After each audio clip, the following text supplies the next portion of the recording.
without expanding prove that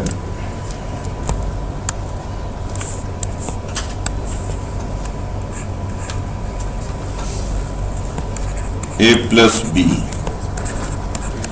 B plus C, C plus C, P plus Q, Q plus R, R plus P, X plus Y, Y plus Z, Z plus X. This is equal to 2 times A, B, C, P, Q, R, X, Y, Z. आपको दोनों में से किसी भी determinant की value नहीं find करनी है, बिना एक्सपेंशन किए दिखाना है कि ये वाला जो डिटरमिनेंट होगा उसका डबल होगा, 2 टाइम्स वो।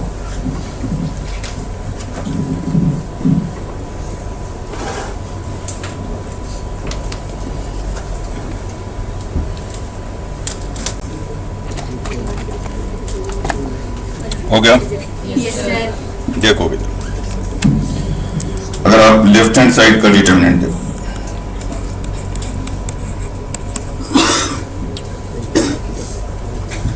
एंड ट्रांसफॉर्मेशंस के थ्रू इसे कन्वर्ट करेंगे वैसे डिटरमिनेंट, पहले कॉलम में या पहले रो में ABC, दूसरे रो में PQR, तीसरे में XY। एक टू भी बाहर लाना है। एक तो पहले ये दिख रहा है कि अगर आप फर्स्ट कॉलम में सेकंड एंड थर्ड कॉलम को ऐड कर दो तो यहाँ पे आ जाएगा 2 times A plus B plus C, 2 times P plus Q plus R, 2 times X plus Y plus Z, and then 2 को आप कॉमन ले सकते हैं। तो लेफ्ट हैंड साइड में आपने फर्स्ट कॉलम में ऐड कर दिया सेकंड एंड थर्ड कॉलम, क्या बनेगा? 2 times A plus B plus C, 2 times P plus Q plus R, X plus Y plus Z, then B plus C,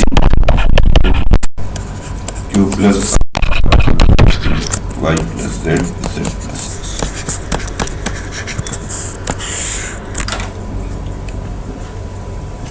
ठीक लिखा भाई। और अब 2 कॉमन निकाल दो यहाँ से, पहले वाले कॉलम में 2 है, इसको यहाँ से उठाकर बाहर रख दिया, तो ये 2 आपने यहाँ से कॉमन ले लिया।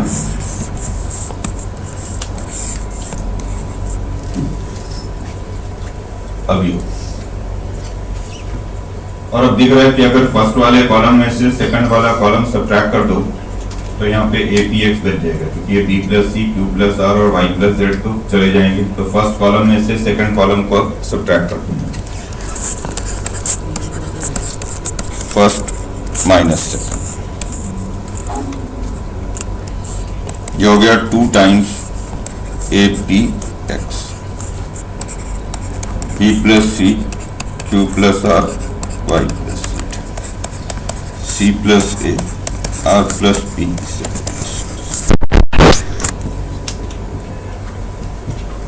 फर्स्ट में से अपने सेकंड को सब्ट्रैक्ट कर दिया, तो पहला कॉलम तो जो हमें चाहिए था वो आ गया APX।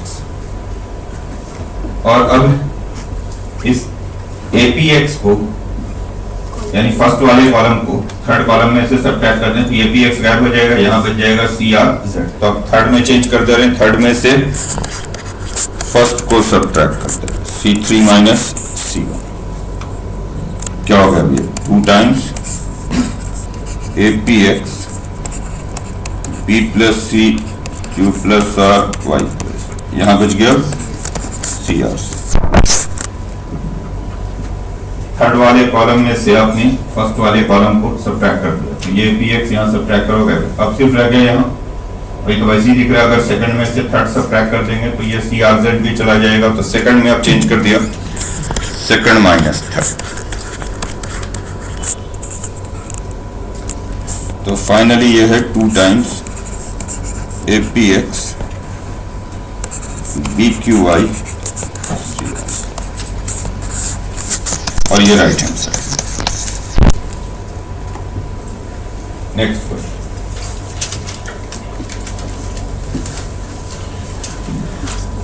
ये डिटरमिनेंट है, इसकी वैल्यू फाइंड करें।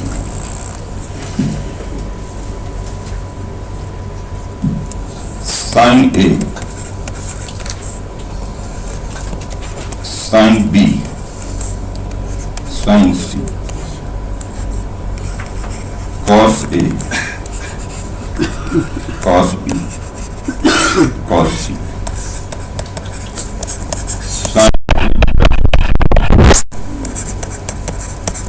Sign sine C plus B.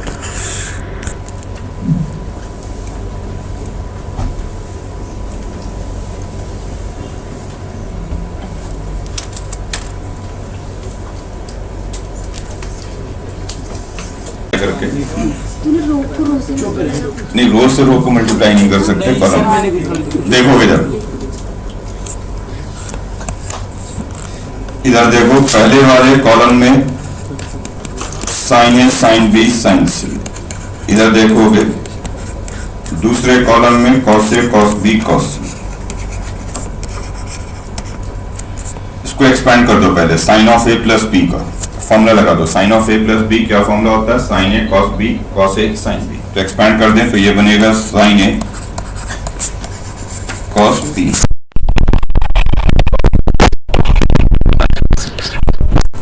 similarly this is sin b cos b plus cos b sin b. This one is sin c cos b plus cos c sin b.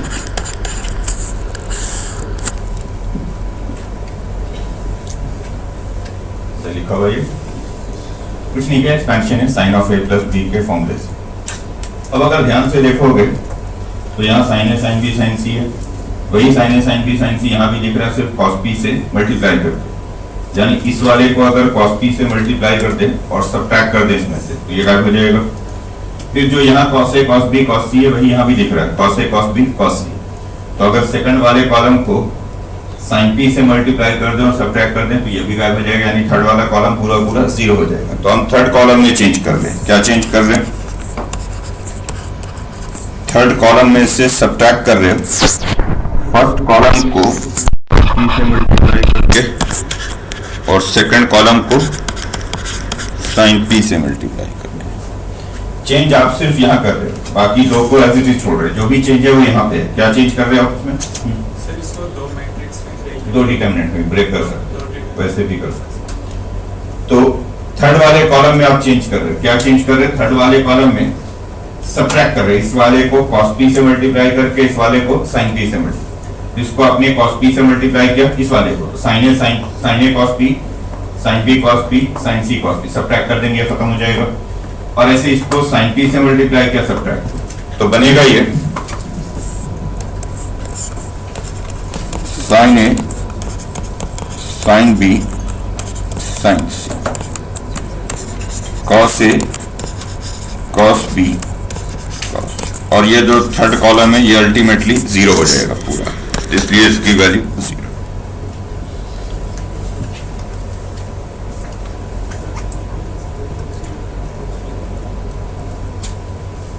वैसे भी कर सकते हैं जो ये बोल रहा है कि आप इसको दो डिटरमिनेंट में ब्रेक कर लें। अगर कोई एक रो या कोई एक कॉलम दो दो के सम के फॉर्म में, तो आप इसे दो डिटरमिनेंट में ब्रेक कर सकते हैं। दो डिटरमिनेंट कैसे ब्रेक करते?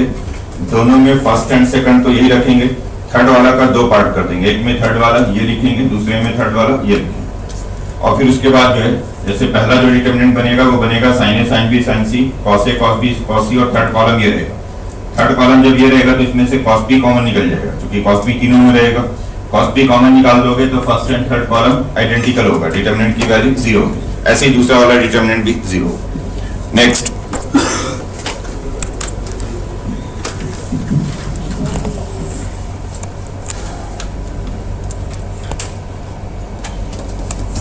की वैल्यू फाइंड,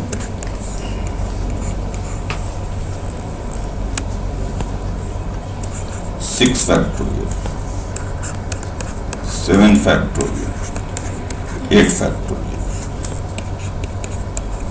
7 फैक्टोरियल, 8 factorial 9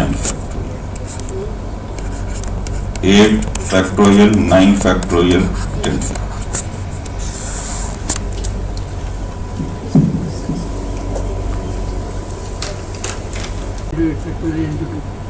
सही बोल रहे देखोगे मैंने नहीं इधर देखो फैक्टोरियल मतलब समझते हैं ये 6 फैक्टोरियल यानी 1 से 6 तक है ये प्रोडक्ट, ये 1 से 7 तक है, ये 1 से 8 तक, तो आप इनसे कॉमन ले सकते हो। 6 फैक्टोरियल कॉमन निकाल दो, इसी तरह से इसमें से 7 फैक्टोरियल कॉमन निकाल दो, इसमें से 8 फैक्टोरियल कॉमन निकाल दो। तो 6 फैक्टोरियल 7 फैक्टोरियल 8 फैक्टोरियल ये तो आपने कॉमन ले लिया। पहले रो से 6 फैक्टोरियल कॉमन लिया तो यहाँ बच जाएगा 1। 7 फैक्टोरियल में से 6 तक बाहर निकाल दिया तो बच जाएगा 7। इसमें 6 तक बाहर निकाल दिया तो 7 into 8 बच जाएगा। बोलो सही है। ऐसे इसमें से 7 फैक्टोरियल बाहर हो गया तो 1 8 और यहाँ बच जाएगा 8 into 9। यहाँ 1 9 और 9 into 10। बोलो सही है। 3 1 है तो 2 को 0 कर लो, R1 में से R2 सब्ट्रैक्ट कर दो, R2 में से R3 सब्ट्रैक्ट कर दो। R1 में चेंज कर दिया R1 माइनस R2, R2 में चेंज कर दिया R2 माइनस R3। तो 6 फैक्टोरियल 7 फैक्टोरियल 8 फैक्टोरियल। R1 में से R2 सब्ट्रैक्ट कर रहे 0 माइनस 1 और यहाँ पे माइनस 16।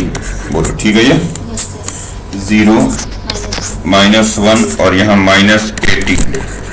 बाकी तीसरा रो ऐसे ही 1 9 9।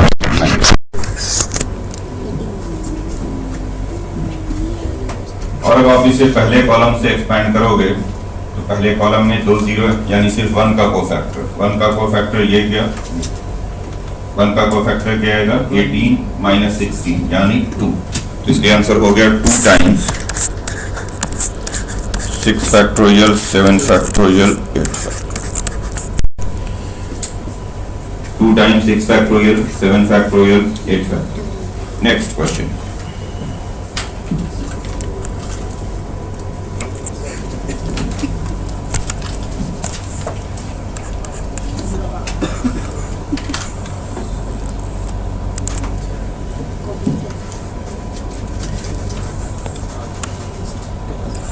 X Y Z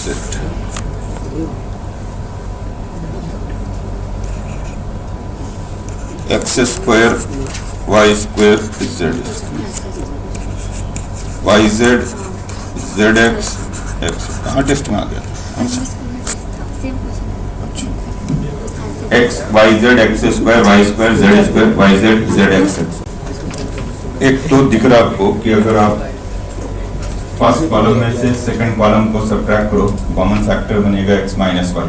तो ये x माइनस वाई है डिफरेंस, ये बनेगा x square minus Y square, factorise होगा x plus Y x minus Y, और इन दोनों में से भी माइनस z कॉमन ले लो तो x माइनस वाई।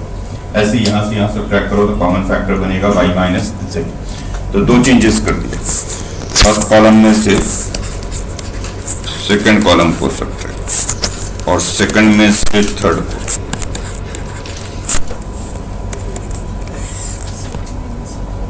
C2 में चेंज किया C2 minus C3। x minus Y X square minus Y square, ये भी बनेगा x minus Y into X plus Y, then minus z into X minus no C2 minus C3 y minus z into Y plus z and then minus x into y minus z। Third वाले को फिलहाल ऐसे ही छोड़,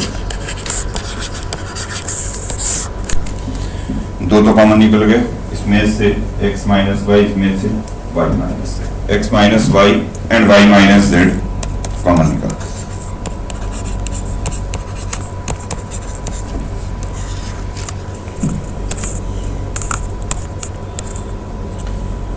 Then we have 1 x plus y and minus z,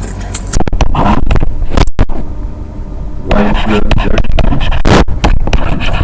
and then we have z square and x.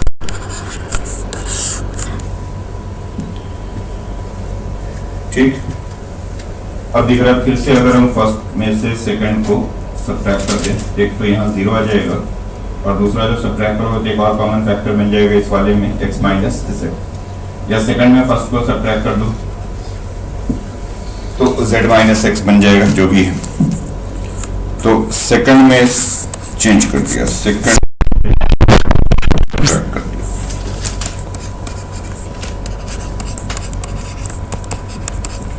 First में फिलहाल ऐसे ही छोड़ा, 1x plus y minus, यहाँ हो गया 0, second minus first z minus x और यहाँ भी z माइनस x, बोलो सही है, z स्क्वायर एंड x।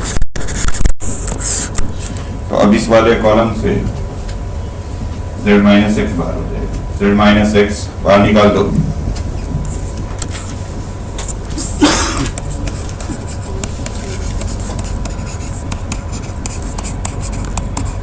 क्या हो गया आपके पास 1x plus y minus 0 1 and 1 z square and x square. ठीक है ये। अब आप चाहें तो इसे एक्सपेंड कर दें पहले वाले रो से, कि पहले वाले रो में एक 0 हो गया तो एक 1 का कोफैक्टर हो गया और एक z का कोफैक्टर, तो क्या मिलेगा आपको x minus y, y minus z minus, expansion लिख रहा हूं, 1 का कोफैक्टर आएगा पहले रो से x y minus z square, and then plus z का कोफैक्टर आएगा x plus y plus z। बोलो ठीक है ये। जब आप 1 लोगे तो ये क्या x y minus z square, और जब z लोगे तो x plus y plus z। ठीक लिखा हुआ है, मल्टीप्लाई कर दो अंदर, x minus y, y minus z, z minus x y minus z square plus z x plus y z plus z square. तो ये जेड स्क्वायर होगा कैंसिल, तो फाइनल आंसर आपका x minus y, y minus z, z minus x, and then x y plus y z plus.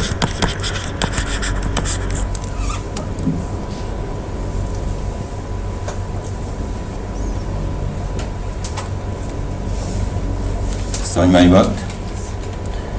Next class से के बाद test भी आपका, जिनको पहले देना हो वो घंटे 1.5 घंटे पहले आ जाएंगे, बाद में देना हो